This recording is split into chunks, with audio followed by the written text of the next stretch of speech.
రాష్ట్రంలో పెరిగిన గ్యాస్ ధరలను ఖండిస్తూ రాష్ట్ర విద్యాశాఖ మంత్రి సబితా ఇంద్రారెడ్డి అల్మాజ్గూడ హనుమాన్ దేవాలయం నుండి బడంగపేట అంబేద్కర్ చౌరస్తా వరకు నిరసన ర్యాలీ చేపట్టారు. కట్టెల పొయ్యిపై చాయ్ చేసి పలువురికి పంచిపెట్టారు. ప్రజలు బీజేపీ వైపు చూస్తే మళ్లీ కట్టెల పొయ్యి దిక్కవుతుందని సూచించారు. గ్యాస్ పెట్రోల్ ధరలు పెంచి సామాన్య ప్రజల నడ్డి విరుస్తున్నారని మండిపడ్డారు. బీజేపీ వస్తే అచ్చాదీని కాదు సచ్చేదీన్ వచ్చే అవకాశాలున్నాయన్నారు. గ్యాస్ ధరలు తగ్గించేంత వరకు రాష్ట్రంలో నిరసనలు తప్పవని హెచ్చరించారు.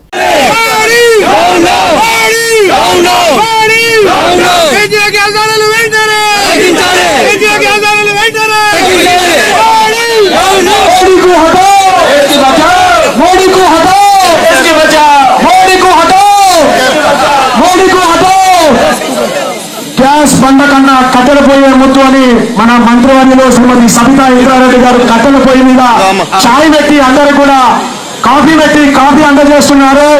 కాబట్టి ఎంతో దౌర్భాగ్య పరిస్థితుల్లో ఈ రోజు అందరికీ అర్థమవుతుంది. మంత్రి గారు వచ్చింది అన్నట్టు సిలిండర్ పని వచ్చింది పూజ చేసుకునికి వేదిక మీద గౌరవ కార్పొరేటర్స్ అందరికీ రామరెడ్డి గారితో పాటు గౌరవ సోదరికి ముఖ్యంగా దాదాపుగా 2 కిలోమీటర్లు నాతో పాటు నడిచి వచ్చిన మా అక్క చెల్లెళ్ళందరికీ పత్రికా సోదరులకు మీడియా సోదరులకు పేరు పేరు నాయకులందరికీ కూడా నమస్కారం తెలియజేస్తూ ఈరోజు మీరు అందరూ ఇక్కడికి రావడం సంతోషం. కానీ ఎందుకు వచ్చినాం అనేది మాత్రం మీరు ఇంటికి పోయిన తర్వాత 10 మంది చర్చ అయితే పెట్టుకోవాలి. ఎందుకు పోయినా ఇంతసేపు ఎందుకు కూర్చున్నా ఏం జరుగుతుందని కూడా చూసుకోవాల్సిన అవసరం మీకు అందరికీ ఉంది.